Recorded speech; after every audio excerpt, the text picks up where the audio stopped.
आज हम एक ऐसे चमत्कार की गहराई में उतरने वाले हैं जिसे हम हर पल इस्तेमाल करते हैं, पर शायद ही कभी उसके बारे में सोचते हैं। हमारी अपनी आँखें।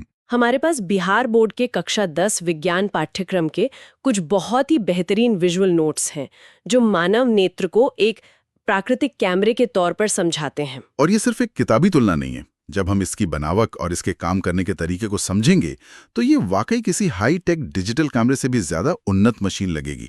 एक ऐसी मशीन जो प्रकृति ने खुद डिजाइन की है। बिल्कुल। तो आज हमारा मिशन है इन नोट्स की मदद से ये समझना कि ये प्राकृतिक कैमरा काम कैसे करता है। मतलब प्रकाश की एक किरण हमारी आंखों में घुसने से लेकर हमारे दिमाग में एक साफ तस्वीर बनने तक का पूरा सफर कैसा होता है। और जब इस कैमरे में कोई खराबी आ जाती है, हाँ, यानी दृष्टि दोष हो जाता है, तो उसे ठीक कैसे किया जाता है। चलिए इस पूरी प्रक्रिया की परतें खोलते हैं। सबसे पहले एक बुनियादी सवाल से शुरू करते हैं। स्रोत कहता है कि मानव नेत्र एक दृष्टि अंग है। ये तो हम सब जानते हैं, लेकिन ये जो प्राकृतिक कैमरे वाली बात है, ये मुझे हमेशा बहुत आकर्षित करती है। ये सिर्फ एक कहने की बात है या वाकई में इसकी बनावट कैमरे जैसी है? नहीं, ये एक बहुत ही सटीक तुलना है।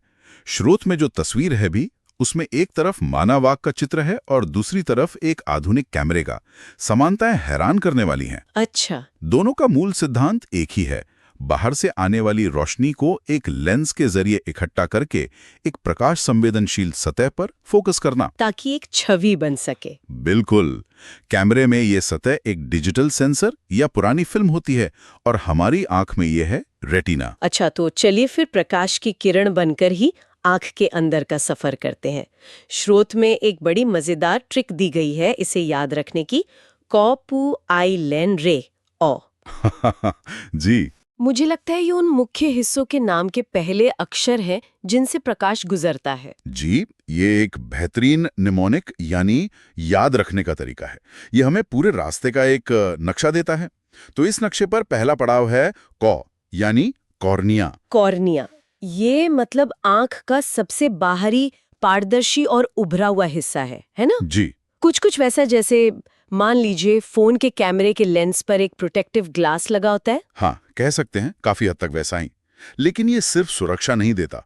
कॉर्निया प्रकाश को मोड़ने का ज्यादातर काम करता है, जिसे हम अपवर्तन कहते हैं।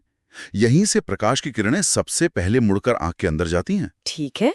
कॉर्निया के बाद प्रकाश पहुंचता है प यानी पुतली तक। पुतली, जो आइरिस के बीच का वो काला सा गोला है, तो ये प्रकाश के लिए मुख्य दरवाजे की तरह है।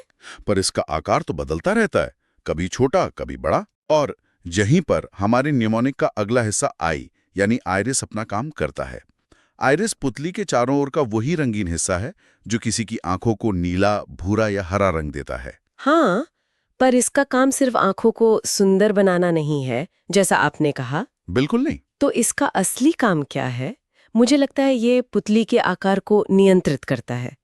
मतलब जब हम तेज धूप से अचानक किसी अंधेरे कमरे में जाते हैं, हाँ, और कुछ देर तक कुछ नहीं दिखता, वो इसलिए क्योंकि आइरिस को पुतली को फैलाने में थोड़ा वक्त लगता है। बिल्कुल सही पकड़ा। आइरिस कैमरे के अपर्चर की तरह काम करता है। ये मांसपेशियों का एक डायफ्राम है जो पुतली को सिकोड़कर या फैलाकर आंख में जाने वाले प्रकाश की मात्रा को नियंत्रित करता है। अच्छा। तेज रोशनी में ये पुतली को छोटा कर देता है ताकि रेटिना को नुकसान न पहुंचे, और अंधेरे में ये पुतली को बड़ा कर देता है ताकि ज्यादा से ज्यादा प्रकाश अंदर आ सके। एक पूरी तरह से स्वचालित एक्सपोजर एडजस्टमेंट सिस्टम। जी, जो किसी भी कैमरे से कहीं ज्यादा तेजी से और बेहतर तरीके से काम करता है। ये तो कमाल है। तो कॉर्निया, पुतली और आइरिस के बाद प्रकाश पहुंचता है लेन यानी नेत्र लेंस पर। स्रोत बताता है कि ये एक द्विवक यानी कॉन्वेक्स लेंस है। जी, और ये कोई साधारण शीशे का लेंस नहीं है। ये एक जीवित पारदर्शी कोशिकाओं से बना एक लचीला लेंस है। इसका मुख्य काम प्रकाश को और बारीक ठीक करके सीधी रेटिना पर फोकस करना है। लेकिन इसकी सबसे खासियत, जैसा आपने बताया, इसका लचीलापन है। हाँ, और यहीं पर सिलेरी मांसपेशियां काम आती हैं, है ना? ये वो मांसपेशियां हैं जो लेंस को उसकी जगह पर बनाए रखती हैं और उसे खींचकर या दबाकर उसकी मोटाई बदल सकती हैं। एकदम। और इसी क्षमता को हम समंजन क्षमता कहते हैं, जिस पर हम आगे बात करेंगे। ये हमारी आंख का ऑटो फोकस सिस्टम है। Auto focus system. जब हमें दूर देखना होता है तो ये मांसपेशियां आराम करती हैं, लेंस खिंचकर पतला हो जाता है। अच्छा, और जब हमें पास की कोई चीज जैसे कोई किताब पढ़नी होती है तो ये मांसपेशियां सिकुड़ती हैं, जिससे लेंस पर दबाव बढ़ता है और वो मोटा हो जाता है। अच्छा, तो ये मांसपेशियां एक तरह से लेंस को दबाकर और खींचकर जूम इन और जूम आउट जैसा कुछ करती हैं। अद्भुत। तो अब प्रकाश लेंस से गुजरकर हमारे निमोनिक के अगले पड़ाव रे यानी रेटिना पर पहुंच गया है। हाँ, रेटिना, ये आंख के पिछले हिस्से पर लगी एक बहुत ही पतली और नाजुक प्रकाश संवेदनशील झिल्ली है। ये हमारे कैमरे का सेंसर है। सेंसर। इस पर करोड़ों प्रकाश संवेदनशील कोशिकाएं होती हैं, रॉड्स और कोन्स। जब प्रकाश इन कोशिकाओं पर पड़ता है तो वे एक रासायनिक और विद्युत संकेत उत्पन्न करती हैं। यहीं पर वस्तु का एक छोटा और वास्तविक प्रतिबिंब बनता है। एक मिनट, स्रोत में एक बहुत ही चौंकाने वाली बात लिखी है। यहाँ लिखा है कि रेटिना पर प्रतिबिंब उल्टा बनता है। इसका क्या मतलब है? क्या अभी जो मैं आपको देख रही हूँ, मेरी रेटिना पर आपकी छवि असल में उल्टी है? ये सोचना भी बहुत अजीब है। हाँ, ये बिल्कुल सच है। भौतिकी के नियमों के अनुसार एक कॉन्वेक्स लेंस हमेशा एक उल्टी छवि ही बनाता है। तो आपकी रेटिना पर इस वक्त मेरी और इस कमरे की हर चीज की छवि उल्टी बनी हुई है। तो फिर हमें सब कुछ सीधा कैसे दिखाई देता है? ये तो जादू जैसा लगता है। ये जादू हमारे निमोनिक के आखिरी हिस्से ओ यानी ऑप्टिक नर्व और हमारे मस्तिष्क का है। अच्छा। ऑप्टिक नर्व लाखों तंत्रिका तंतुओं का एक बंडल है जो रेटिना से निकलकर सीधे मस्तिष्क तक जाता है। रेटिना की कोशिकाएं जो विद्युत संकेत बनाती हैं, ऑप्टिक नर्व उन्हें मस्तिष्क के विजुअल कॉर्टेक्स तक पहुंचाती है। और फिर दिमाग अपना काम करता है। और फिर हमारा शक्तिशाली मस्तिष्क सेकंड के 1000वें हिस्से में उस उल्टी छवि को सीधा करता है, उसमें रंग भरता है, उसे गहराई देता है और इसे हमारे लिए एक सार्थक तस्वीर में बदल देता है। वाह! तो इसका मतलब है कि हम असल में अपनी आंखों से नहीं बल्कि अपने दिमाग से देखते हैं। आंखें तो बस कच्चा डेटा इकट्ठा करने वाले सेंसर है। सही कहा। असली प्रोसेसिंग तो दिमाग में होती है। ये तो एक पूरी की पूरी इमेज प्रोसेसिंग लैब है जो हमारे सिर के अंदर चल रही है। इसे ऐसे ही समझ सकते हैं। देखने की पूरी प्रक्रिया 4 चरणों में होती है। पहला, प्रकाश का आंख में प्रवेश। दूसरा, कॉर्निया और लेंस द्वारा प्रकाश का अपवर्तन होकर रेटिना पर फोकस होना। तीसरा, रेटिना पर एक उल्टी और वास्तविक छवि का बनना। और चौथा और सबसे महत्वपूर्ण चरण, मस्तिष्क द्वारा उस छवि को सीधा करके समझना। ये आंख और मस्तिष्क का एक अविश्वसनीय तालमेल है। और आपने पहले समंजन क्षमता या पावर ऑफ अकोमोडेशन का जिक्र किया था। स्रोत के डायग्राम में इसे बहुत अच्छे से समझाया गया है। ये हमारी आंखों के ऑटो फोकस की क्षमता है ना? जी, समंजन क्षमता नेत्र लेंस की अपनी फोकस दूरी को सिलियरी मांसपेशियों की मदद से समायोजित करने की क्षमता है। अच्छा। इसी की वजह से हम एक ही पल में दूर आसमान में उड़ते हवाई जहाज को और अगले ही पल अपनी हथेली पर रखी छोटी सी चींटी को भी साफ साफ देख पाते हैं। लेकिन अक्सर ये सिस्टम पूरी तरह से काम नहीं करता। उम्र के साथ या कुछ और कारणों से इसमें गड़बड़ियां आ जाती हैं। हाँ, जिन्हें हम दृष्टि दोष कहते हैं। स्रोत में 4 मुख्य दोषों के बारे में बताया गया है। हाँ, सबसे आम दोष से शुरू करते हैं। जी। निकट दृष्टि दोष, या जिसे मायोपिया भी कहते हैं। मायोपिया। जैसा कि नाम से ही पता चलता है, इसमें व्यक्ति को पास की चीजें तो साफ दिखती हैं, बिल्कुल, लेकिन दूर की वस्तुएं जैसे क्लासरूम में ब्लैक बोर्ड या सड़क पर लगे साइन बोर्ड वो धुंधले नजर आते हैं। और ऐसा क्यों होता है? स्रोत के चित्र के अनुसार इसमें प्रतिबिंब रेटिना पर बनने के बजाय उसके थोड़ा पहले ही बन जाता है। बिल्कुल। इसके 2 मुख्य कारण हो सकते हैं। या तो नेत्र गोलक मतलब आई बॉल सामान्य से थोड़ा लंबा हो जाता है, या फिर कॉर्निया या लेंस की गोलाई जरूरत से ज्यादा बढ़ जाती है। तो प्रकाश ज्यादा मुड़कर पहले ही फोकस हो जाता है। सही। और एक मजेदार बात यह है कि दुनिया भर में मायोपिया बढ़ रहा है, खासकर बच्चों में। कुछ स्टडीज बताती हैं कि इसका एक बड़ा कारण बच्चों का बाहर धूप में कम समय बिताना है। ओहो, ये तो एक जरूरी जानकारी है। तो इस समस्या का इलाज क्या है? इसके इलाज के लिए अवतल लेंस यानी कॉन्केव लेंस वाले चश्मे या कॉन्टैक्ट लेंस का इस्तेमाल किया जाता है। ये लेंस प्रकाश की किरणों को रेटिना तक पहुंचने से पहले थोड़ा फैला देता है ताकि अंतिम छवि खिसककर ठीक रेटिना पर बने। ठीक है। तो अगर निकट दृष्टि दोष में नेत्र गोलक लंबा हो जाता है तो मैं अंदाजा लगा सकती हूं कि दूसरे दोष यानी दूरदृष्टि दोष या हाइपरमेट्रोपिया में इसका ठीक उल्टा होता होगा। शायद नेत्र गोलक थोड़ा छोटा हो जाता है। आपका अंदाजा बिल्कुल सही है। हाइपरमेट्रोपिया में या तो नेत्र गोलक सामान्य से छोटा होता है या लेंस की फोकस करने की क्षमता कम हो जाती है। अच्छा। इस वजह से पास की वस्तुओं से आने वाला प्रकाश रेटिना के पीछे फोकस होता है। इसलिए व्यक्ति को दूर की चीजें तो साफ दिखती हैं, पर पास की चीजें जैसे किताब पढ़ना या सुई में धागा डालना वो धुंधला लगता है। और इसके इलाज के लिए उत्तल लेंस यानी कॉन्वेक्स लेंस का इस्तेमाल होता होगा, जी, जो प्रकाश की किरणों को सिकोड़कर जल्दी फोकस करने में मदद करे। एकदम सही। अब तीसरे दोष पर आते हैं जो उम्र से जुड़ा है, जरा दृष्टि दोष या प्रेसबायोपिया। अच्छा, तो ये वही चीज है जिसके बारे में हमारे माता पिता या दादा दादी शिकायत करते हैं कि अब अखबार के अक्षर छोटे हो गए हैं, हाँ, बिल्कुल वही। या 40 के बाद नजर कमजोर हो गई है। बिल्कुल। उम्र के साथ हमारा नेत्र लेंस प्रोटीन के कारण धीरे धीरे कड़ा और कम लचीला हो जाता है। साथ ही सिलियरी मांसपेशियां भी कमजोर हो जाती हैं। तो मतलब आंख की समंजन क्षमता घट जाती है। हाँ, पास की चीजों पर फोकस करने की क्षमता घट जाती है। कई बार व्यक्ति को पास और दूर दोनों जगह देखने में दिक्कत होती है। तो इसका समाधान क्या है? इसके लिए द्विफोक्सी यानी बाइफोकल लेंस का इस्तेमाल होता है। आपने अक्सर बड़े बुजुर्गों को चश्मा नाक पर नीचे खिसकाकर अखबार पढ़ते देखा होगा। हाँ, देखा है। वो असल में अपने बाइफोकल लेंस के निचले हिस्से का इस्तेमाल कर रहे होते हैं, जिसमें पास के लिए उत्तल लेंस होता है, जबकि ऊपरी हिस्से में दूर देखने के लिए अवतल या सामान्य कांच होता है। और आखिरी दोष है वर्णांधता यानी कलर ब्लाइंडनेस। स्रोत कहता है कि ये रेटिना की शंकु कोशिकाओं में दोष के कारण होता है। ये शंकु कोशिकाएं क्या हैं? जैसे कि हमने पहले बात की थी, रेटिना में दो तरह की कोशिकाएं होती हैं, रॉड्स और कोन्स। रॉड्स और कोन्स, हाँ। रॉड सेल्स हमें कम रोशनी में देखने में मदद करती हैं, ये रंगों में भेद नहीं कर पाती, जबकि कोन सेल्स यानी शंकु कोशिकाएं तेज रोशनी में काम करती हैं और हमें अलग अलग रंगों को पहचानने में मदद करती हैं। अच्छा। हमारे पास आमतौर पर 3 तरह की कोन सेल्स होती हैं, लाल, हरे और नीले रंग के लिए।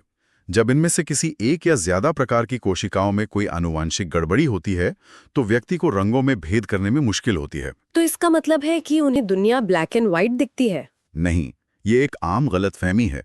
ज्यादातर मामलों में उन्हें कुछ खास रंगों जैसे लाल और हरे या नीले और पीले के बीच का फर्क समझ नहीं आता। अच्छा। उन्हें दुनिया बेरंग नहीं बल्कि अलग अलग शेड्स में दिखती है, और क्योंकि एक आनुवांशिक स्थिति है, स्रोत के अनुसार इसका कोई इलाज नहीं है। स्रोत में इन सभी दोषों का एक बहुत ही साफ सुथरा सारांश चार्ट भी दिया गया है।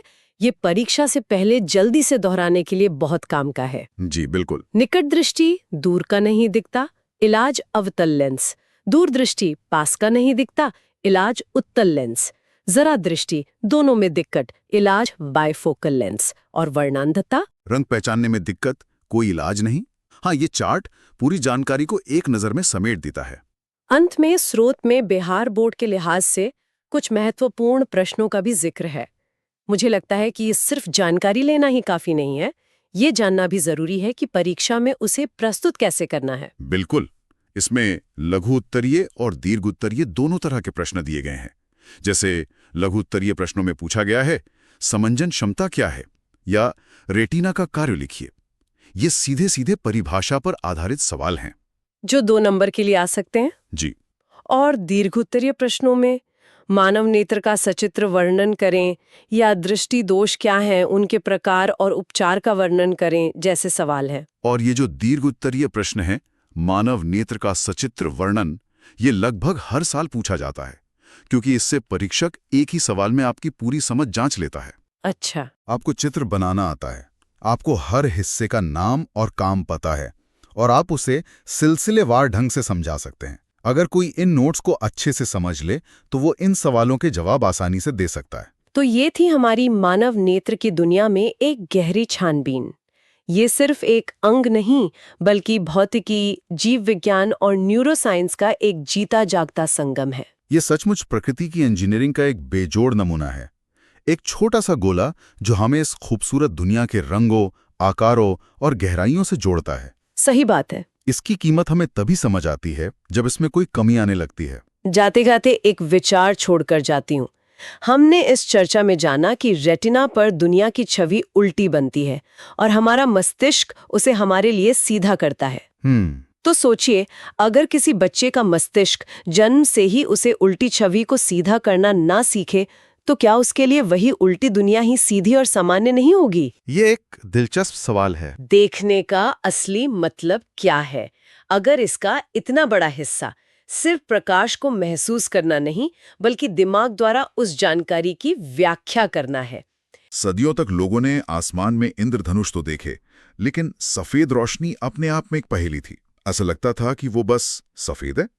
फिर कांच का एक छोटा सा टुकड़ा सामने आया, प्रिज्म, जिसने एक चाबी की तरह काम किया और सफेद रोशनी में छुपे सारे रंगों का राज खोल दिया।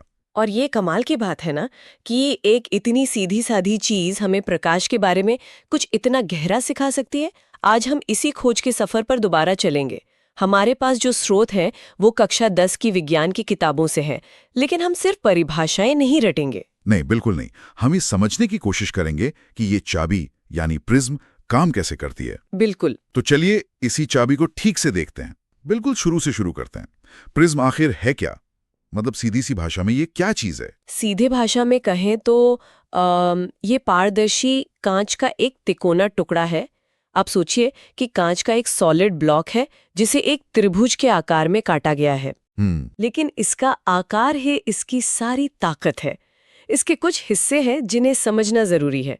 जैसे इसकी जो 2 झुकी हुई सतहें होती हैं जहां से रोशनी अंदर बाहर जाती है। अच्छा, जहां से वो गुजरती है। हाँ, उन्हें अपवर्तक सतहें या रिफ्रैक्टिंग सरफेसेस कहते हैं। अच्छा, तो यही वो दरवाजे हैं जिनसे रोशनी गुजरती है। और ऊपर का जो कोना है जहां ये दोनों सतहें मिलती हैं, उसे प्रिज्म का कोण या एंगल ऑफ प्रिज्म कहते हैं। और नीचे का जो सपाट हिस्सा है वो उसका आधार या बेस कहलाता है।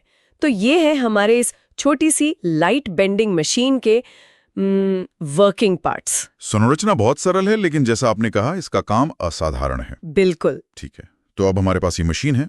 अब देखते हैं कि जब सफेद रोशनी की एक किरण इससे टकराती है तो होता क्या है। हमारे स्रोत बताते हैं कि इसके साथ 3 बड़ी घटनाएं होती हैं। पहली है अपवर्तन यानी रिफ्रैक्शन। अपवर्तन का मतलब है रोशनी का मुड़ना, और ये तब होता है जब रोशनी एक माध्यम से दूसरे माध्यम में जाती है, जैसे हवा से पानी में या इसके इसमें हवा से कांच में। मैंने कहीं एक उदाहरण पढ़ा था। क्या ये कुछ वैसा ही है जैसे आप एक शॉपिंग कार्ट को सीधे फर्श से एक मोटे कालीन पर तिरछा धकेले? हाँ। जो पहिया कालीन पर पहले पहुंचेगा वो धीमा हो जाएगा, जिससे पूरी कार्ट मुड़ जाएगी। क्या रोशनी के साथ भी कुछ ऐसा ही होता है? ये बेहतरीन एनालॉजी है। बिल्कुल यही होता है। जब रोशनी की लहर हवा, जो कि एक विरल माध्यम है, से कांच, जो एक सघन माध्यम है, में जाती है तो कांच में घुसते ही उसकी रफ्तार कम हो जाती है। अच्छा। और इस रफ्तार में बदलाव की वजह से वो मुड़ जाती है। और प्रिज्म में तो ये प्रक्रिया 2 बार होती है। 2 बार? हाँ। अच्छा। हाँ, एक बार जब रोशनी हवा से कांच में दाखिल होती है। हाँ। और दूसरी बार जब वो कांच से वापस हवा में निकलती है तो वो फिर से मुड़ती है। हाँ, और दूसरी बार जब वो बाहर निकलती है तो वो फिर से तेज हो जाती है और एक बार फिर मुड़ जाती है। ये डबल बेंडिंग ही प्रिज्म के सारे जादू की जड़ है। पहली बार वो अभिलंब मतलब नॉर्मल की तरफ झुकती है, और दूसरी बार अभिलंब से दूर हट जाती है। ठीक है, तो रोशनी अंदर जाते हुए एक बार मुड़ती है और बाहर निकलते हुए फिर से मुड़ती है। इससे एक सवाल मन में आता है, इस 2 बार मुड़ने का कुल असर क्या होता है? मतलब रोशनी अपने असली रास्ते से कितना भटक जाती है? बहुत अच्छा सवाल है, और यही हमें दूसरी घटना पर लाता है, विचलन यानी डिविएशन। डिविएशन? हाँ, कल्पना कीजिए कि अगर वहां प्रिज्म होता ही नहीं तो रोशनी की किरण एक सीधी लाइन में चली जाती, लेकिन प्रिज्म से गुजरने के बाद वो एक अलग ही दिशा में निकलती है। तो उसके असली रास्ते और प्रिज्म से निकलने के बाद वाले रास्ते के बीच जो कोण बनता है, हाँ, वही विचलन कोण या एंगल ऑफ डिविएशन है। बिल्कुल। और ये सिर्फ एक ज्यामितीय माप नहीं है, आप इसे एक स्कोर की तरह देख सकते हैं। ये स्कोर आपको बताता है कि वो खास प्रिज्म रोशनी को मोड़ने में कितना शक्तिशाली है। अच्छा। जितना बड़ा कोण उतना ताकतवर मोड़। ये प्रिज्म के कांच के प्रकार और उसके शीर्ष के कोण पर निर्भर करता है। ये दिलचस्प है। तो अब तक हमने समझा कि प्रिज्म रोशनी को 2 बार मोड़ता है और हम उस कुल मोड़ को माप सकते हैं। लेकिन अब आते हैं सबसे मजेदार और सबसे खूबसूरत हिस्से पर, जहां से इंद्रधनुष का जादू शुरू होता है। तीसरी घटना, विक्षेपण यानी डिस्पर्जन। हाँ, विक्षेपण। ये वो प्रक्रिया है जब प्रिज्म से गुजरने के बाद सफेद रोशनी अपने 7 घटक रंगों में टूट जाती है। ये शायद प्रिज्म का सबसे जाना माना असर है। बिल्कुल। और ये हमें दिखाता है कि जो रोशनी हमें सफेद दिखती है वो असल में सफेद है ही नहीं, वो तो इन 7 रंगों का एक कॉकटेल है। और इन 7 रंगों का एक खास क्रम होता है जिसे हम सबने स्कूल में रटा है, विबग्योर। बैंगनी, जामुनी, नीला, हरा, पीला, नारंगी और लाल। मैंने ये सैकड़ों बार देखा है। लेकिन कभी ये नहीं सोचा कि ये क्रम हमेशा एक जैसा ही क्यों रहता है? ये कभी RYOGV क्यों नहीं होता? इसका जवाब इस बात में छिपा है कि विक्षेपण होता ही क्यों है। सवाल यह है कि प्रिज्म इन रंगों को अलग अलग करता कैसे है, और इसका कारण थोड़ा चौंकाने वाला है। क्या? कांच के अंदर हर रंग की रफ्तार अलग अलग होती है। एक मिनट, क्या? मतलब अगर हम कांच के एक बहुत बड़े ब्लॉक के अंदर रह सकते, तो क्या एक लाल रंग की कार बैंगनी रंग की कार से तेज चलती हुई दिखती? हाँ बिल्कुल। सुनने में अजीब लगता है, लेकिन भौतिकी के हिसाब से यही सच है। कांच के अंदर लाल रोशनी सबसे तेज चलती है और बैंगनी रोशनी सबसे धीमी। और बाकी रंग? बाकी रंग बीच की रफ्तार से चलते हैं। कमाल है। तो इस रफ्तार के फर्क से रंगों का बंटवारा कैसे होता है? अब इसे हमारी शॉपिंग कार्ट वाली एनालॉजी से जोड़ते हैं। हमने कहा था कि कार्ट कालीन पर आते ही धीमी होकर मुड़ जाती है ना? हाँ। अब सोचिए कि आपकी कार्ट के 7 पहिए हैं और हर पहिया कालीन पर अलग अलग मात्रा में धीमा होता है। लाल पहिया सबसे कम धीमा होता है और बैंगनी पहिया सबसे ज्यादा। नतीजा क्या होगा? पूरी कार्ट सिर्फ मुड़ेगी नहीं, बल्कि वो फैल भी जाएगी। हर पहिया थोड़ा अलग कोण पर मुड़ेगा। एग्जैक्टली। प्रिज्म रोशनी के साथ यही करता है। क्योंकि बैंगनी रंग कांच में सबसे ज्यादा धीमा होता है, वो सबसे ज्यादा मुड़ता है। अच्छा। और क्योंकि लाल रंग सबसे कम धीमा होता है, वो सबसे कम मुड़ता है। और YBGOR के बाकी रंग अपनी रफ्तार के हिसाब से इन दोनों के बीच में मुड़ते हैं। इसी वजह से हमें वो खूबसूरत स्पेक्ट्रम या रंगों की पट्टी दिखाई देती है। अब जाकर ये YBGOR का क्रम समझ में आया। ये असल में रंगों की रफ्तार की रैंकिंग है, जो तय करती है कि कौन कितना ज्यादा मुड़ेगा। बैंगनी सबसे धीमा, इसलिए सबसे ज्यादा मुड़ा और सबसे नीचे दिखाई दिया। ऐसी जानकारी सिर्फ एक लैब के प्रयोग तक सीमित नहीं है। यह वही मूल सिद्धांत है जिसकी वजह से हम दुनिया को रंगीन देख पाते हैं। प्रिज्म बस उस प्रक्रिया को बड़े साफ सुथरे तरीके से दिखाता है, जो हमारे वायुमंडल में हर दिन हर पल हो रही है। आप आसमान के नीले होने या सूर्यास्त के लाल होने की बात कर रही हैं? बिल्कुल। आसमान हमें नीला इसलिए दिखता है क्योंकि जब सूरज की रोशनी वायुमंडल के कणों से टकराती है, तो नीले और बैंगनी रंग, जिनकी तरंग दैर्ध्य यानी वेवलेंथ छोटी होती है, वो लाल रंग, जिसकी वेवलेंथ लंबी होती है, के मुकाबले कहीं ज्यादा बिखर जाते हैं। तो ये बिखरा हुआ नीला रंग हमें हर दिशा से आता हुआ दिखाई देता है। और सूर्यास्त के समय? सूर्यास्त के समय सूरज की रोशनी को हम तक पहुंचने के लिए वायुमंडल की एक बहुत मोटी परत से गुजरना पड़ता है। तब तक ज्यादातर नीला रंग तो रास्ते में ही बिखर चुका होता है। अच्छा। सिर्फ लंबी वेवलेंथ वाली लाल और नारंगी रोशनी ही हमारी आंखों तक पहुंच पाती है। तो प्रिज्म जो हमें एक छोटे से पैमाने पर दिखाता है, हमारा वायुमंडल उसे हर रोज एक विशाल कैनवस पर पेंट करता है। वाओ! तो एक कांच का टुकड़ा सिर्फ रोशनी को तोड़ता नहीं, बल्कि हमें यह समझने में मदद करता है कि हमारा आसमान रंग क्यों बदलता है। ये वाकई अद्भुत है। चलिए इस पूरे सफर को एक बार फिर से देखते हैं। जरूर। हमने शुरुआत की एक साधारण से दिखने वाले कांच के तिकोने टुकड़े से, और पाया कि यह एक बहुत ही कुशल लाइट बेंडिंग मशीन है। फिर हमने देखा कि ये मशीन काम कैसे करती है। रोशनी जब इसमें घुसती है और बाहर निकलती है, तो उसकी रफ्तार बदलने के कारण वो 2 बार मुड़ती है। इस प्रक्रिया को हमने अपवर्तन कहा। इसके बाद हमने इस दोहरे मोड़ के कुल असर को देखा, जिसे विचलन कोण कहते हैं। ये एक तरह से प्रिज्म की ताकत का स्कोर कार्ड है कि वो रोशनी को कितना भटका सकता है। और फिर आया सबसे बड़ा राज। हमने जाना कि ये मशीन सिर्फ रोशनी को मोड़ती नहीं, बल्कि उसे खोल भी देती है, क्योंकि सफेद रोशनी असल में 7 रंगों का मिश्रण है और कांच के अंदर हर रंग की रफ्तार अलग होती है। बिल्कुल। इसी रफ्तार के फर्क की वजह से हर रंग एक अलग कोण पर मुड़ता है।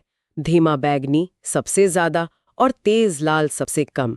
और सफेद रोशनी एक पंखे की तरह खुल जाती है और हमें विबज्योर का पूरा स्पेक्ट्रम दिखाई देता है।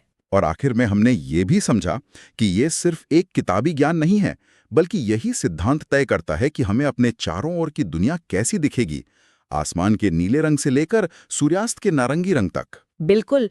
यह हमें याद दिलाता है कि विज्ञान सिर्फ फॉर्मूले और परिभाषाएं नहीं है, ये दुनिया को देखने का एक नजरिया है।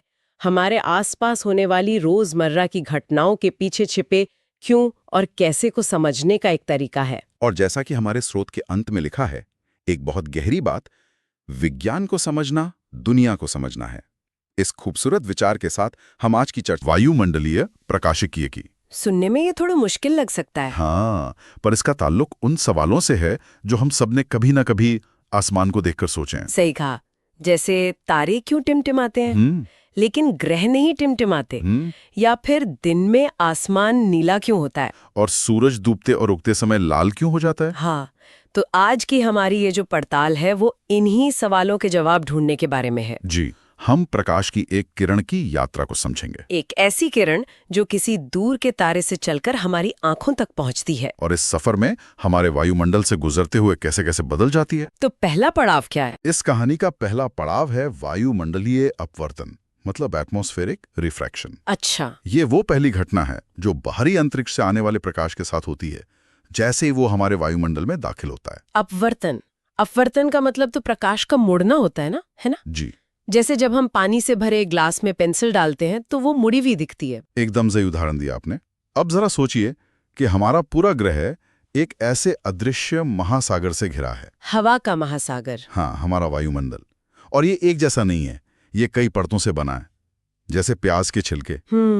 सबसे नीचे पृथ्वी की सतह के पास हवा बहुत घनी होती है, सघन होती है। और जैसे जैसे हम ऊपर जाते हैं, मतलब शोभ मंडल से समताप मंडल और फिर उससे भी ऊपर, तो हवा पतली होती जाती है। बिल्कुल, उसका घनत्व कम हो जाता है। तो अब जब प्रकाश की कोई किरण अंतरिक्ष के खालीपन से हमारे वायुमंडल में आती है तो वो एक कम घनत्व वाले माध्यम से ज्यादा घनत्व वाले माध्यम में आ रही है।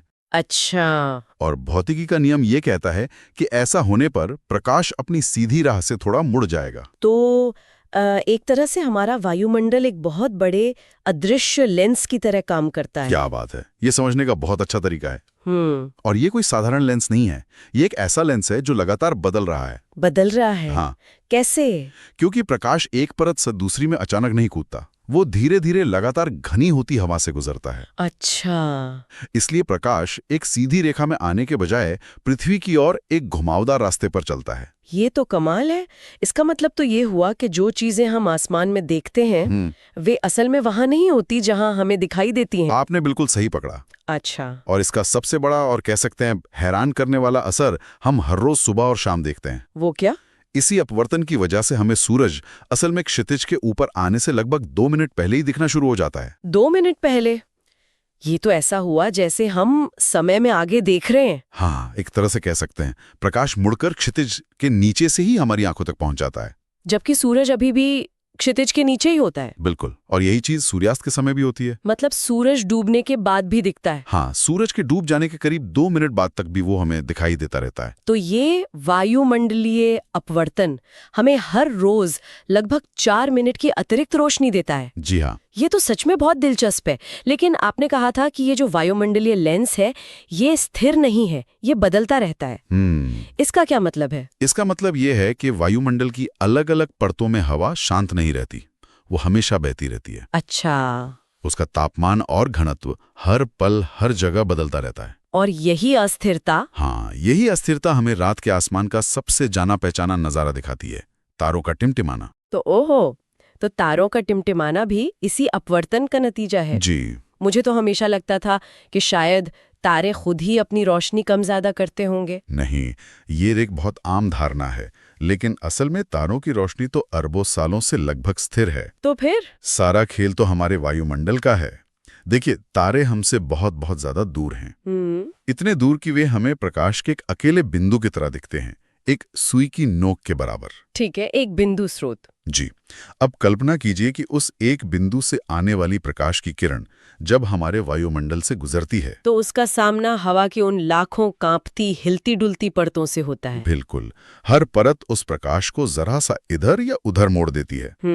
एक पल वो किरण सीधी हमारी आंखों में आती है तो तारा हमें चमकीला दिखता है, और अगले ही पल हवा की कोई परत उसे जरा सा दूसरी तरफ मोड़ देती है और वो हमारी आंखों से चूक जाती है। तो तारा हमें धुंधला या गायब हुआ सा लगता है। हाँ।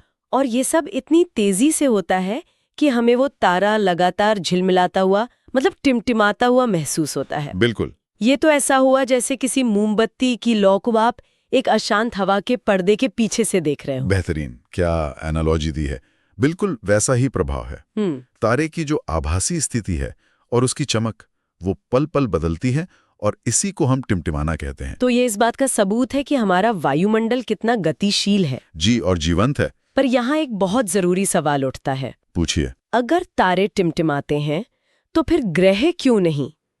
आसमान में मंगल या शुक्र जैसे ग्रह हमें एक स्थिर शांत रोशनी की तरह क्यों दिखते हैं? ये एक शानदार सवाल है और इसका जवाब तारों और ग्रहों के बीच की दूरी के फर्क में छिपा है। दूरी के फर्क में? हाँ, जैसा हमने कहा, तारे बहुत दूर हैं, इसलिए वो बिंदु स्रोत हैं। ठीक है। लेकिन ग्रह हमारे सौरमंडल में होने की वजह से तारों की तुलना में बहुत पास हैं। पास होने से क्या वो हमें बड़े दिखाई देते हैं? हाँ, खगोलीय पैमाने पर वे हमें बड़े दिखते हैं। इतने बड़े कि वो एक बिंदु स्रोत नहीं बल्कि एक विस्तृत स्रोत, मतलब एक्सटेंडेड सोर्स होते हैं। विस्तृत स्रोत मतलब? आप एक ग्रह को हजारों लाखों छोटे छोटे प्रकाश बिंदुओं का एक संग्रह मान सकते हैं। अच्छा, जैसे एक बड़ी सी डिस्क हो जिस पर कई बल्ब लगे हों। बिल्कुल। तो ग्रह से प्रकाश की सिर्फ एक किरण नहीं आती बल्कि एक पूरा बंडल आता है। एकदम सही। और यही सारा राज छिपा है। कैसे? उस डिस्क के एक हिस्से से आने वाली किरण जब वायुमंडल की वजह से मुड़कर धुंधली पड़ती है तो उसी पल किसी दूसरे हिस्से से आने वाली किरण ज्यादा चमकीली हो जाती है। अच्छा, तो एक की चमक घटती है तो दूसरे की बढ़ जाती है। जी। तो ये सारे बदलाव एक दूसरे को संतुलित कर देते हैं? बिल्कुल। औसतन हमारी आंखों तक पहुंचने वाली रोशनी की कुल मात्रा लगभग एक जैसी ही रहती है। तो टिमटिमाने वाला जो प्रभाव है वो रद्द हो जाता है। वो एक दूसरे को रद्द कर देता है और इसीलिए ग्रह हमें स्थिर और शांत दिखाई देते हैं। वाह! तो अगली बार जब आप आसमान में किसी चमकती हुई चीज को देखें तो आप आसानी से बता सकते हैं कि वो तारा है या ग्रह। अगर वो टिमटिमा रहा है तो वो एक तारा है, और अगर वो स्थिर है तो वो एक ग्रह है। ये तो कमाल का फर्क है। तो अब तक हमने समझा कि कैसे वायुमंडल प्रकाश के रास्ते को मोड़ देता है। जी, उसकी स्थिति और चमक को बदल देता है। लेकिन आसमान के रंगों का क्या? दिन में आकाश का नीला रंग या शाम को सूरज का लाल होना, इसके पीछे भी क्या यही अपवर्तन है? नहीं, रंगों की इस कहानी के पीछे एक बिल्कुल अलग और उतना ही दिलचस्प विज्ञान काम करता है। और वो क्या है? उसे हम कहते हैं प्रकाश का प्रकीर्णन, यानी स्कैटरिंग ऑफ लाइट। प्रकीर्णन मतलब फैलना या बिखरना? हाँ, बिल्कुल। जब सूर्य का प्रकाश हमारे वायुमंडल में आता है तो उसका सामना होता है हवा में मौजूद अरबों खरबों छोटे छोटे कणों से, जैसे नाइट्रोजन और ऑक्सीजन के अणु। हाँ, और साथ ही धूल और धुएं के कण भी। जब प्रकाश इन कणों से टकराता है तो वो चारों दिशाओं में बिखर जाता है। इसी को प्रकीर्णन कहते हैं। इसका एक उदाहरण मैंने देखा है।